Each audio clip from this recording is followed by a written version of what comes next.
Good afternoon. My name is Marla, and I will be your moderator for this workshop. It is my pleasure to introduce today's speaker, Dr. Rachel Salit. Dr. Salit is an associate professor at the Fred Hutchinson Cancer Center at the University of Washington in the Department of Medicine, Division of Oncology, where she is a bone marrow stem cell transplant physician and researcher. As a clinician in the long-term follow-up program, Dr. Salit is invested in helping survivors return to normalcy and achieve quality of life after transplant. Her research focuses on improving survivors' return to work process. Please join me in welcoming Dr. Salit. Hello, everybody out there. Rachel Salit, and I would like to thank BMT InfoNet for inviting me to present today to all of you.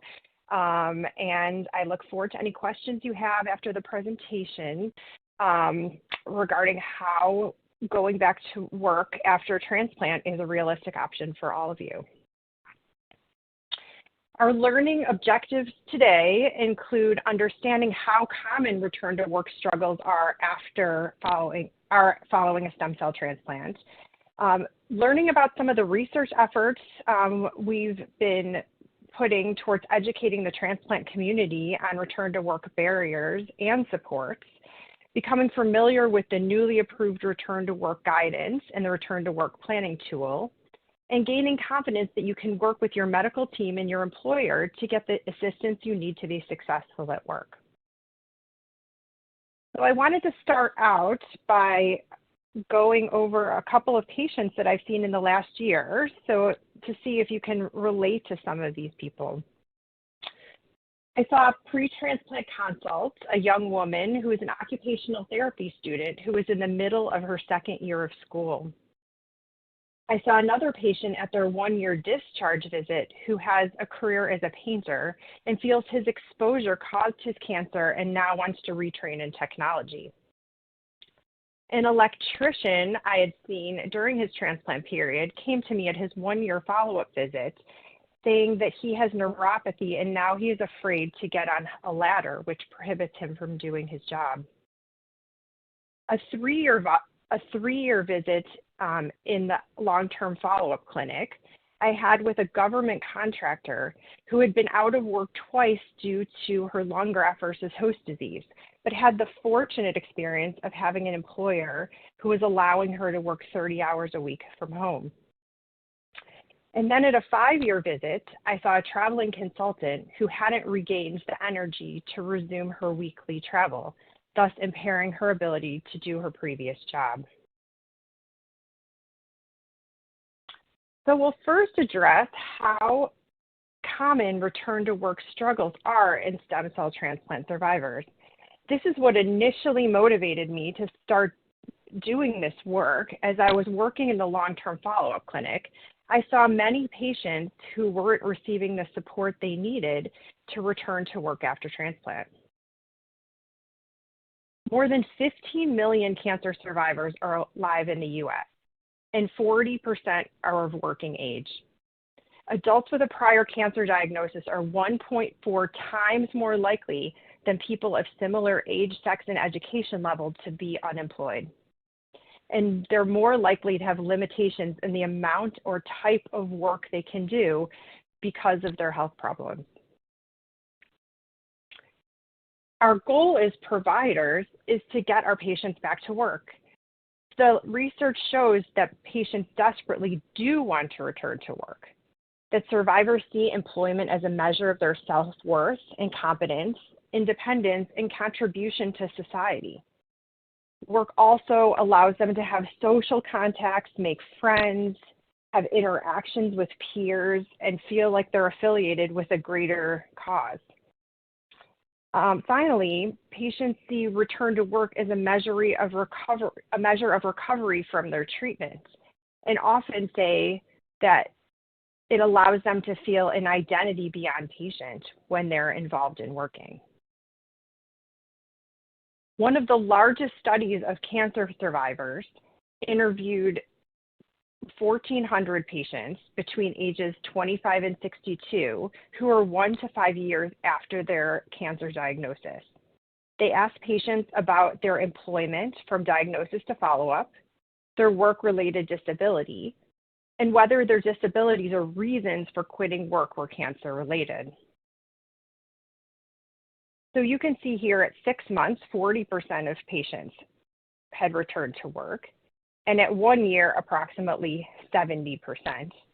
However, at 4 years, 16% of patients were still out of full-time work. Now, to me, this sounds pretty encouraging. However, when they looked at patients by what type of cancer they had, their survivors of blood cancers were 10 times more likely to quit work for cancer-related reasons than patients with breast cancer. In our studies, we're seeing only about 50% of patients are returning to work by 3 years. So why are patients with blood cancers at higher risk?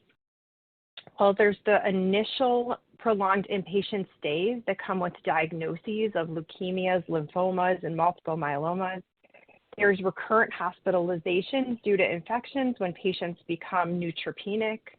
And then there's the stem cell transplant process, which all of you have gone through, which may lead to lengthy courses of immune suppression drugs, prolonged courses of graft versus host disease, long periods of time out of work and on disability. Whether or not this was encouraged by your provider or your center to do this, it makes it difficult to return to work in the long run. So you can see if you are having struggles going back to work or you're having difficulty reintegrating, you are in good company.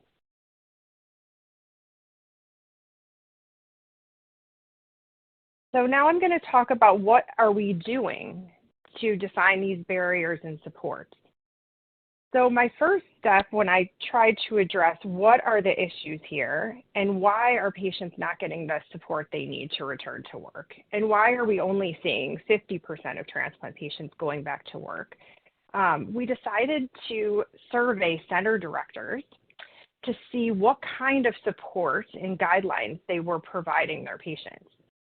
And we also decided to survey the survivors in the long-term follow-up clinic to see what is it that was the problem for them, were they receiving any support, and what kind of support would they like to receive if we were to offer those.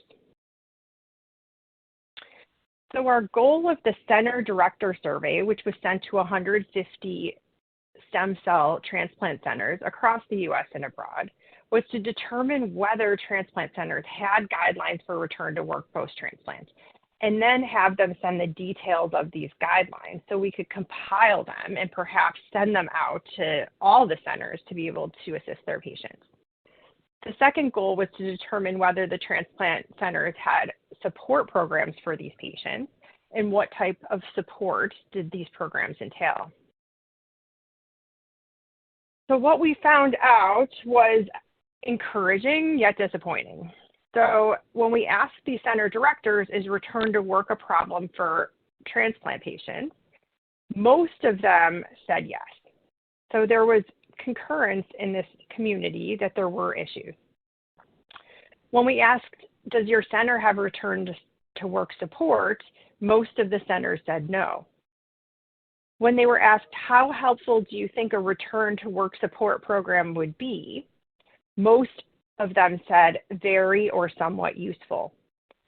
And when we asked what types of return to work support might be helpful, many of them agreed that all of them would. Physical rehab, psychosocial counseling, vocational rehab, and interfacing with employers. So in the end, the conclusions were that guidelines and return to work support for post-transplant patients were lacking. When I asked the transplant center directors to send me the guidelines that many of them reported that they had, the guidelines included statements like patients can return to work at about 1 year post-transplant, or patients can return to work when they're off immune suppression. We also learned that we had potential to improve return to work success. So there weren't very many guidelines. So maybe developing structured guidelines for patients, providers, and employers would be of some use. We also realized that there weren't many support programs. In the survivor survey, we surveyed 1,000 post-transplant survivors 1 to 5 years after transplant. The survey was given to patients on their transplant anniversary from their transplant at the Fred Hutchinson Cancer Center. The survey included questions about their pre-transplant work status in their environment, their medical team support, the employer support during and after transplant, and suggestions for support interventions. So what we confirmed was that 3 years post-transplant, only 51% of survivors were working part or full-time. What was interesting was that of the survivors currently working, 53% had changed to a flexible work schedule or location or both. And another interesting finding was at least monthly communication with their employers was associated with greater likelihood of successful return to work. Many of those working reported motivation to return to work in order to feel useful and productive, that they needed the money, that they needed the health insurance, or that the interaction with people was vital to their lives. As far as helpful support interventions for the patients, many of the patients said they would like advice about what issues survivors face after transplant, advice about disability benefits, support from a physical therapist on strength and coordination, and then better defining their work goals and readiness. We haven't gotten to the point yet where we have interviewed these patients, but there are 2 centers that have interviewed transplant patients to look at barriers and supports for transplant patients. Much of the work for return to work post-stem cell transplant has been done in the Netherlands. So this study interviewed 15 Dutch post-transplant patients, and they also commented that perceived barriers included the duration and side effects of their cancer treatment, the presence of poor health before diagnosis, and having difficulty commuting and doing household tasks. The facilitators included financial incentives, keeping in touch with the workplace, which echoed what our study had shown, having the support of patients, other patients, and family, which is shown to be very important in facilitating return to work for patients. If their families are not on board with the importance of returning to work, it makes it very difficult for them to go back. And then looking after one's health. In the Australian study, they conducted interviews with 50 Australians 1 year post-treatment for a blood cancer. And they interviewed a distinct group of patients who wanted to return to work but had problems. And the barriers in this case included physical complaints, including graft-versus-host disease, fatigue, sun sensitivity for those with outdoor professions, inability to do physical work, which we often forget because many of the interventions are towards people that can work from home or are working on computers rather than people who are doing physical work. And then loss of self-confidence and confidence. So to address both the patient concerns and the lack of guidance and support in the transplant centers, a group of us convened to try to develop return to work guidance and some facilitating tools that may help the patient have increased communication with both their provider and the employers. The group came together to help patients better define their work goals, determine their work readiness, provide some referrals to return to work support, and provide some advice regarding accommodations through the whole recovery process. So we convened back in 2020, a group of us at the American Society for Transplant and Cellular Therapy conference. There were several BMT physicians, a social worker, occupational physical therapist, an infectious disease physician, and a behavioral psychologist. And we reviewed the literature to see what was there out there in terms of guidance for transplant patients. What we came upon was very little, most of which I've already shown you today. There were several assessments looking at facilitators and barriers, both in a retrospective manner and through some of the interviews. However, there were not any published guidelines or guidance, and there were not any interventional studies looking at improving return to work, specifically in post-transplant patients. So much of the guidance that we developed was based on the general cancer literature, trying to include the literature that was published by the individuals in the group, specifically on behavioral psychology, occupational and physical therapy, and infectious disease. Our guidance committee recommendations we divided into pre-transplant, during transplant, and post-transplant recommendations. And we also provided resources in terms of web access to ADA, FMLA, Triage Cancer, and Cancer and Careers. And I'd also encourage you to look at the Anthony Nolan website, which I'm realizing we did not include. The Anthony Nolan website, or the Anthony Nolan organization, did an extensive feasibility study and resource utilization study on transplant patients and came up with some really nice guidance in terms of return to work, called The Way Back to Work. Our recommendations for pre-transplant were to help patients define work goals, to make sure they understood disability benefits, which is very, very challenging in terms of saying you're going to be disabled for a year yet wanting to return back to work. Obtaining the financial assistance needed to have the time off, and optimizing physical fitness prior to the transplant, knowing that some of that physical fitness is going to be lost. During transplant, we encouraged maintaining physical, cognitive, and psychosocial fitness, and we dispelled some of the fallacies regarding blood count needed to perform continuous physical therapy throughout the transplant procedure. And we also encouraged employee-employer communication and provided some tools to do that. And that fell out as something that was important in several of these studies. In the post-transplant guidance, we recommended reevaluating work goals, timing of return to work, employee rights. So the ADA provides legal rights for patients returning to work after cancer, not just the employer is going to be accommodating to you because they want to, but they actually are legally obligated to. Potential work modifications that you can ask for under the ADA, and then additional ones you can ask for just because you want to. The importance of the provider-employer communication. So this has fallen out as something that is severely lacking, is the provider taking care of you really should be and would be beneficial to communicate with your employer directly.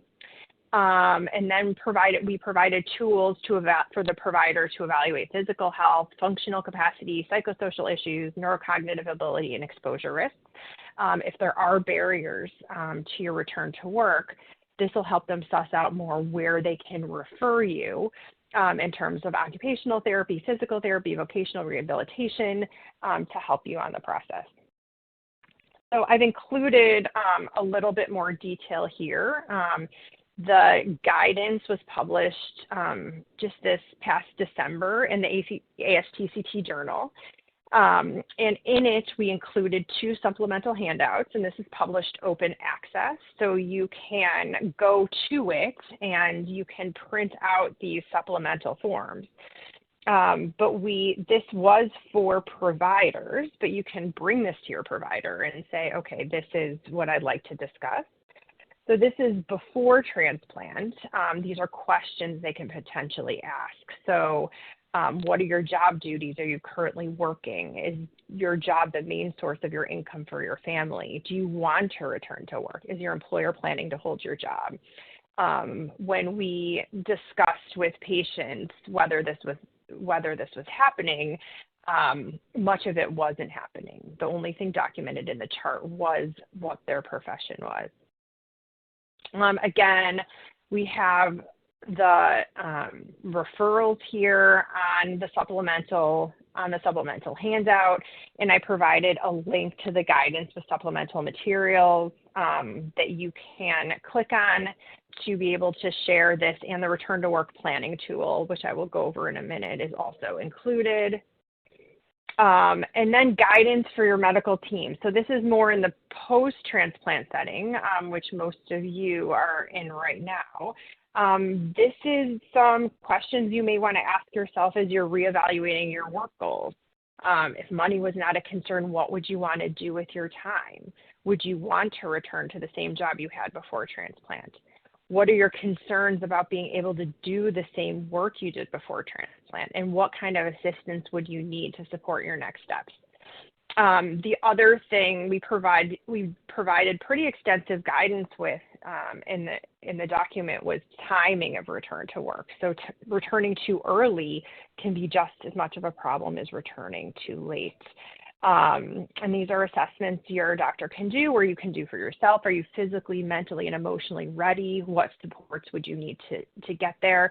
And how can your medical team support you by communicating directly with your employer? What information can they give them, or how can they advocate for you to be able to go back to your work and have the flexibilities you need?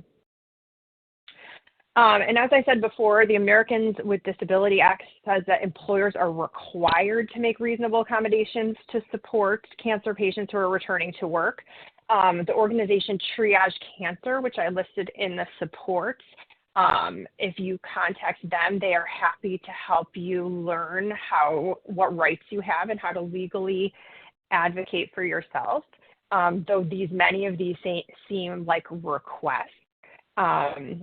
Time off from work for hospital stays and appointments, reduced hours, flexible working, changing duties, working from home, regular breaks. These are required by law that your employer provides these for you in the instance you return to work. The employers can also offer additional accommodations that are not legally required. So I would say don't be afraid to ask for what it is you need. This is something I'm trying to impress on providers, and hopefully future transplant patients will benefit from this. And I'm hoping the guidance, and you can point your provider to this guidance of why it's important to include the provider. So the medical team can only provide information as to risk of infections, fatigue, difficulty with concentration, memory, issues you may be having, but the employer can supply the understanding of the job demands and the workplace culture and what supports can actually be made available to the survivor in the workplace. And so, some of these work readiness determinations not only focus on the survivor readiness, but the workplace's readiness to provide you what you need. And that some of this communication, when happening with the provider and the employer, can facilitate that and hopefully make it easier for you. Okay, and the last part of this section I'm going to go over, and this is also included in the guidance, is this return to work planning tool. And so we designed this planning tool for you to be able to actually use this with your provider. So it's something that, our intention was for them to go out to you, but you can also go to them and say, okay, can we go over this document? So a lot of it asks, again, what accommodations do you think you would benefit from? And this allows them to advocate for you. Like, what would you need? Paid sick time, work from home, reduced hours, a flexible schedule. And then what supports do you think would be helpful? So they can provide referrals to PTOT, an occupational therapist that can go out and evaluate your workplace. Do you want your employer to be contacted? And you can say, what would really help me is for you to contact my employer. Do you need more counseling about disability benefits? So there are a lot of intricacies of difficult disability benefits I don't understand, but the more I learn about disability benefits, the more I understand that you can design a disability benefits plan that also allows you to go back to work part-time. The second part of the return to work planning tool is a patient-employer reintegration plan.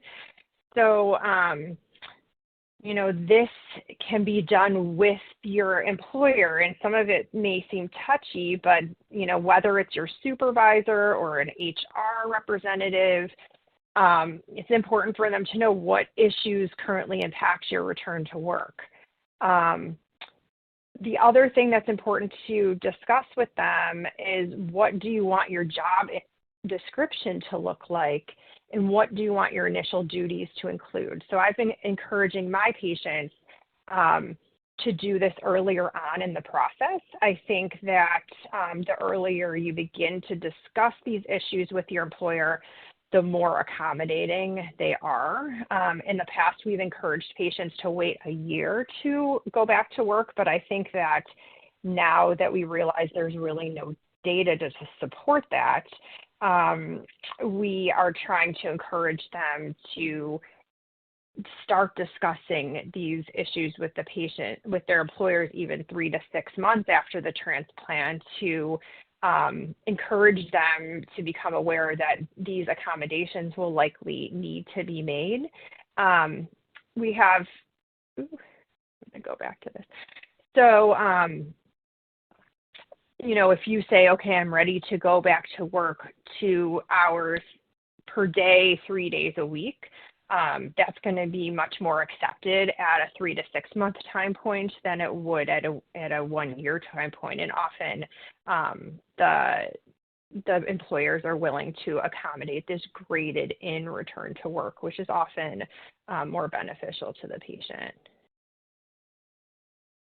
And then here, this is for the employer. What work accommodations are they willing to provide? And this documents, they're willing to provide reduced hours, flexible schedule, working from home. It also allows them to think about, what would they be willing to provide?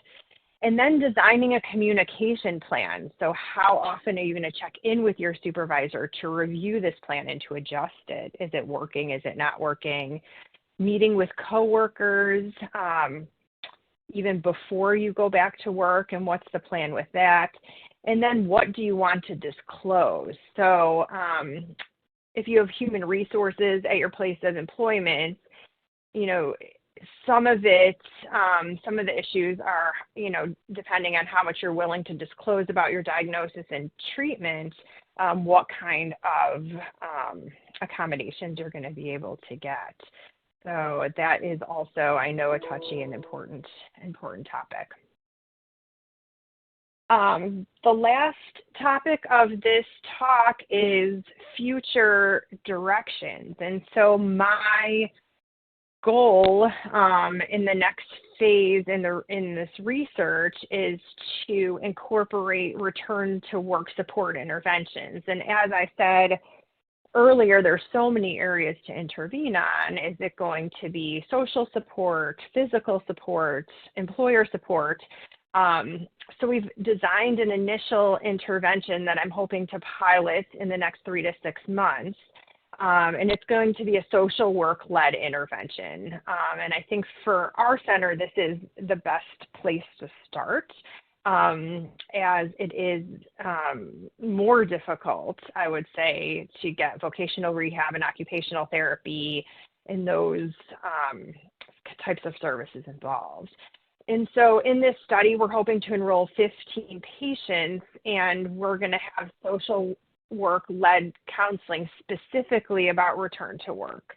And this is going to happen at several time points, starting even pre-transplant, which I think is important, talking about return to work goals, establishing some communication with the employer, and then assistance completing this return to work planning tool even as early as day 100.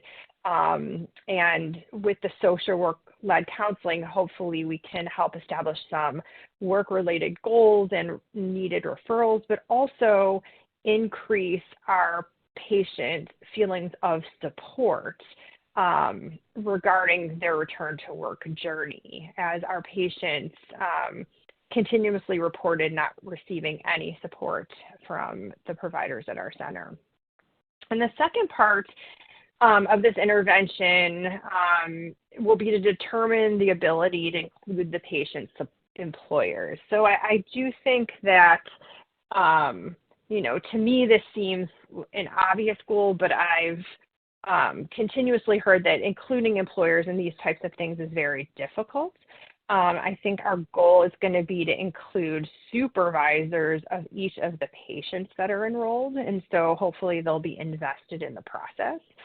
And then we will include the employers in the social work-led guidance to keep them abreast of what is needed for each individual patient, what accommodations might be needed, how disclosure might be approached with the individual supervisors. And then we'll try to have the patients and supervisors complete the employer portion of the return to work planning tool. And this will be the first step in seeing, can we provide the support, and then get patient and social work and employer feedback on whether this type of intervention was useful. And I think that I would say our goals, but my goals have certainly changed in terms of endpoints. And I think a lot of these studies in the general cancer population use percentage of patients returning to work as the goal. But I think that our initial goal should really be how well patients feel supported in this journey, because patients in general have felt not supported. And so I think the goal of feeling supported is sort of number one over actual return to work. So in conclusion, I would say I've hopefully made you aware that return to work is an issue for many post-transplant patients. If you are struggling to get back to work, you are not alone. That this return to work guidance specific to transplant patients has recently been published, and it's in just December of this year. So there's open access, and it's usable by transplant survivors and their medical teams. And so if your team is not aware of it, just print it out and bring it, or read it and see if there's information you can get from there that can help assist you. What can you do now if you say, okay, I really want to return to work? I would talk to your provider about your readiness to go back to work. So many patients report it's because their doctors have not cleared them to return to work that they have not gone back to work. So I think providing some of this information from the guidance, that there's not really data to say you need to wait a year, that there's not really parameters, that there's a lot of flexibilities that can be provided to facilitate returning to work. If you're able, I would encourage talking to your employer about work flexibility, that, no matter how far out you are from transplant as a cancer survivor, the law protects your ability to have these accommodations at work. And I would encourage you to contact Triage Cancer if you have any questions about your legal rights as a transplant survivor. I would encourage using the return to work planning tool, even if it's just something you do on your own, to design a return to work plan, get an idea in your head. I think I often have patients at their day 100 say, I'm not ready to return to work full time, so I can't go, or I'm going to lose my disability or my medication coverage if I return to work. I think that working with a social worker at your center or at your doctor's office, you can try to design a realistic expectations plan, and your disability is good for 9 months while you're trying to transition back to work. And then ask for the referrals you need. If you need psychology, physical therapy, vocational rehab, if you don't feel like you're getting enough support, there's many tools that these providers have in terms of assessment, in terms of workability that they can provide you and your employers to see sort of where you are and being able to return to work. And then here's my acknowledgement slide. Karen Soralia, Stephanie Lee, Paul Carpenter for mentoring and encouraging all this work and supporting the development of the guidance, and Jennifer Wilder, who referred me today to be able to give this talk, and then all the people at the NMDP who helped with the center director survey. And then here's our team, Katie Scheffner, Chiara DiBiase, who are the most instrumental, a social worker and occupational therapist in helping with the guidance development. And then our patients and families who filled out endless surveys to help facilitate this work. And with that, I will take any questions that you might have. Dr. Salit, thank you so much for that excellent presentation. I think this is an important topic, and all of our people are wanting to go back to work, so the work you're doing is really important. Our first question is, it's twofold. You often refer to communicating with your employer. Does that mean talking to your manager, HR, et cetera? And the second part of the question is, should you come right out and ask your employer if they will be holding your job for you? I would say yes, you should come out and ask your employer if they're holding your job for you and how long they'll be holding your job. I think we, as a transplant community, have made a mistake of telling people they need to be out of work for 1 year, and then in that time, many employers are not legally required to hold the job. So I would ask them how long they're willing to hold the job, and if they're willing to hold the job for X amount of time, at some point before that time runs out. If you want to keep that job, I would encourage you to develop some sort of reintegration plan, whether it's, an hour a week you go back or 20 hours a week you go back, because if you return, they're required to provide you with those accommodations. As far as your manager versus supervisor versus HR, I think it depends on your workplace. I would probably approach your supervisor first. I know at our workplace, even though we're a cancer center, HR can't protect your job necessarily if your supervisor isn't willing to make certain accommodations. So I would probably talk to your supervisor. If you don't feel comfortable talking to your supervisor, I would say then go to HR, and HR can try to facilitate the discussion between you and your supervisor. Thank you for that. Next question.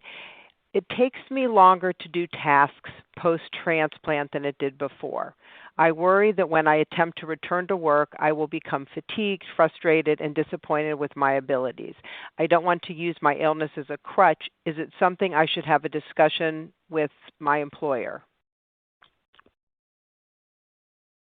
I would say yes. I think that I would first maybe talk to your provider about it. And, if you want to see an occupational therapist or can get an occupational therapy or physical therapy referral, they can get an objective measure of strength and fatigue and, some sort of documentation regarding what are your abilities. With that, they can then go back to your provider, and your provider can advocate for you to your employer, like these are the current limitations. I think that as much as COVID was paralyzing in a lot of ways, it's really opened this up for opportunity for our transplant patients who are now able to work from home without as many questions. And some of the, length of time that it takes to do tasks and the fatigue can be accommodated for by, blocking your schedule between this hour and actually taking a physical nap during the day without having to nap under your desk. So I think that people who have the opportunity to work from home, the other thing you can do is you can negotiate for shortened days. You can say, the patient I had that was working 30 hours a week from home, she negotiated for that 30 hours per week. Now, I think it took her 40 hours to do the 30 hours of work because of what you said, it takes longer. But she felt like negotiating for that made it doable for her. So I would say I would talk to your provider, see if you can get an assessment, and then see if you can get the flexibility you need from your employer in terms of potentially either fewer days, less hours, or ability to work from home. I think all of those accommodations do help patients successfully return to work. And I think when they see you're trying, in my experience, they're more likely to try to continue to accommodate you. Great, thank you. Next question is, how do you balance a patient's right to privacy and involving employers in the return to work process? I think that is hard. And I do think it's up to each individual in terms of how much you want to disclose. If you want to maintain privacy, I think working with HR is probably the best option. And I think it depends on what the privacies are. If you don't want anyone to know you had cancer, I think the HR may be a little bit stuck. I think, honestly, this is one area I haven't really addressed. I do think the Triage Cancer Organization would probably be a good person to reach out to in terms of, what are your rights if you don't disclose that you have an illness? I don't know. Okay, we appreciate that honest answer. And for those of you who are not aware of Triage Cancer, they're another advocacy group we work with. They did a presentation earlier today, and you can find information on their website. So thank you. The next question is, are there any unique issues with post-CAR T return to work scenarios, like long or short-term disabilities or anything else?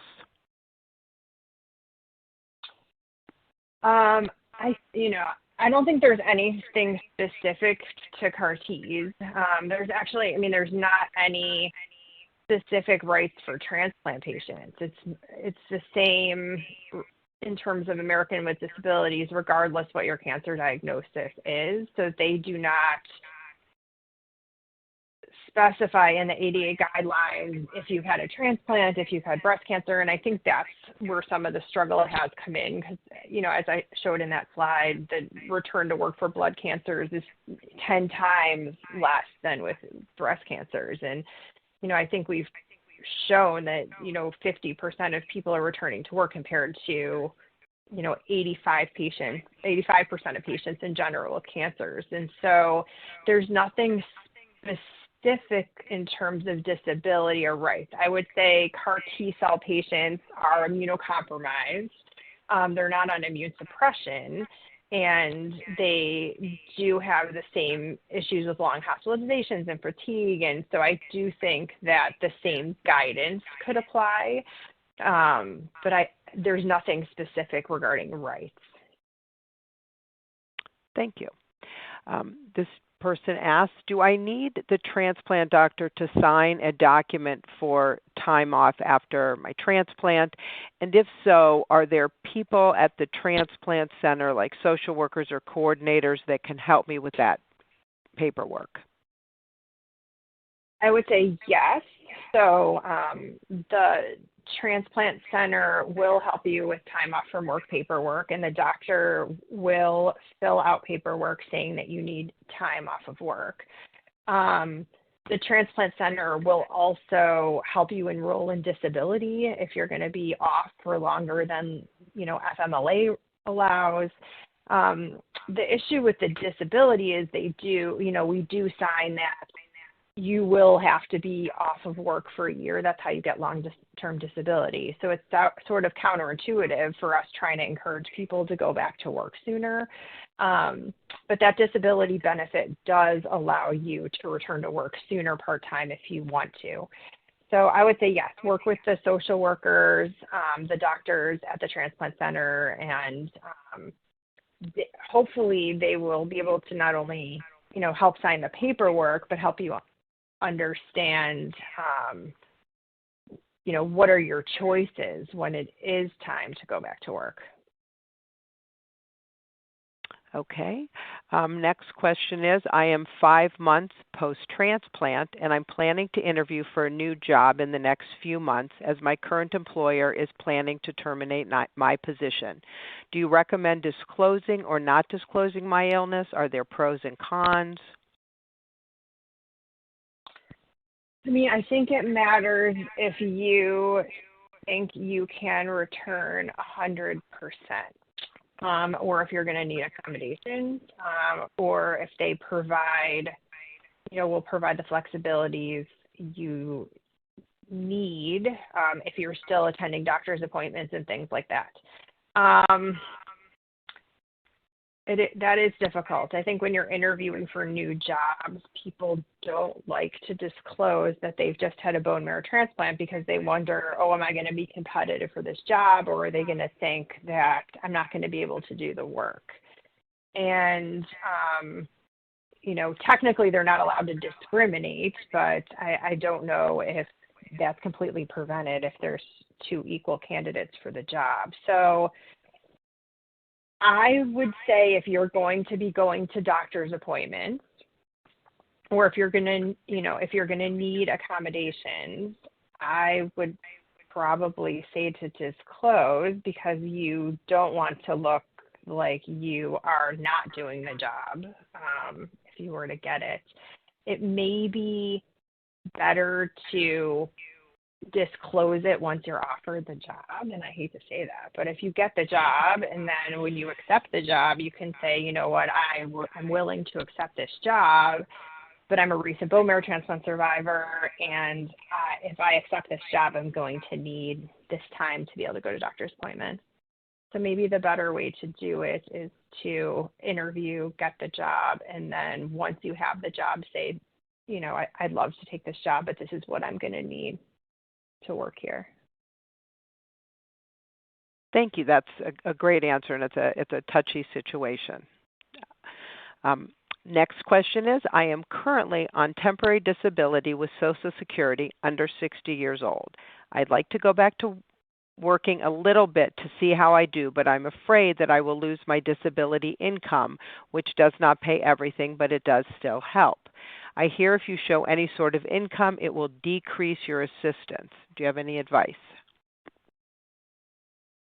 I would say I would talk to the social worker at your practice if there is one. My understanding is that disability can continue for 9 months while you are working part-time. As far as does that disability decrease, I don't know, but you can have a 9-month overlap. And so I would suggest contacting a social worker or a vocational rehab person and see how you can overlap those safely. And if during that 9-month trial period that disability allows, you are unsuccessful, you can keep your disability. Thanks. This person is kind of twofold from this person. They are in the cleaning business, and they are still recovering from transplant, and they want to know if they can still clean after transplant, or they're concerned about being exposed to cleaning products and things like that. I would talk to your doctor, and I usually do not prevent people from doing, the types of work that are going to be able to support themselves, as long as it's done in a safe manner. So I would say, clear it with your doctor, but I think if you're wearing this, safe protective gear, then it should be fine. Great, thank you. Another question is, are there any studies on transplant survivors and their ability to maintain full-time employment successfully, especially in high-stress jobs? There's very little data on transplant patients and work, period. So I would say no, there's nothing specific to that. I think there is some irony in that the patients who are often have prestigious high stress jobs are the ones that get the most support from their employers, because they, it's just the kind of employer they have. So I don't necessarily think you would be a bigger failure at a high stress job than you would be sort of a low stress job or a labor job. But I would say in any job that you're going to return back to, I would suggest doing, starting with flexible work and, decreased work hours, because you'll know. And if it's a high stress job and you started at 20 hours per week and you feel like, oh, I can't, this is as much as I can do, I think it's easier to convey to your employer, this is good, and why don't I stick with this for a while, than going back full time and then saying, I can't do this. I think it's easier to try to do less and succeed and, prove yourself back, and then, do the whole thing and then feel like frustrated and exhausted and feel like you failed. It's nice to feel successful, even if it's fewer days or fewer hours that you're able to do your job. Thank you. Do you have any recommendations for those in the education field and returning to work with youth in a school setting without all the vaccinations? I would say the best support I've seen a patient get from their school has been a plexiglass screen on her desk. I think that of all the educators I work with, and I don't usually tell people not to go back to work because they're in a school setting. I think, again, you can wear masks, wash hands a lot. I have discouraged people from going back to, working with like a school nurse or something where you're constantly going to be with sick kids. But I think if you're working, if you're more than the 3 or 6 months post-transplant and you want to return to school, I think having what this teacher had is her school put one of those, like you see at the grocery store, one of those plexiglass screens, and they put it on her desk. And so she could teach on the board or do PowerPoint or, be behind the plexiglass screen and still see the students. And then she didn't have to mask the whole class. And then she would mask when she had interactions with the students. I think that's the best solution I've heard for something like that. Okay, thanks. And this is kind of similar to that question, I think, and this will be our last one. I am 9 months out of an allo transplant. Do I need to worry about workplace environment where people don't wear a mask because I'm still immunocompromised?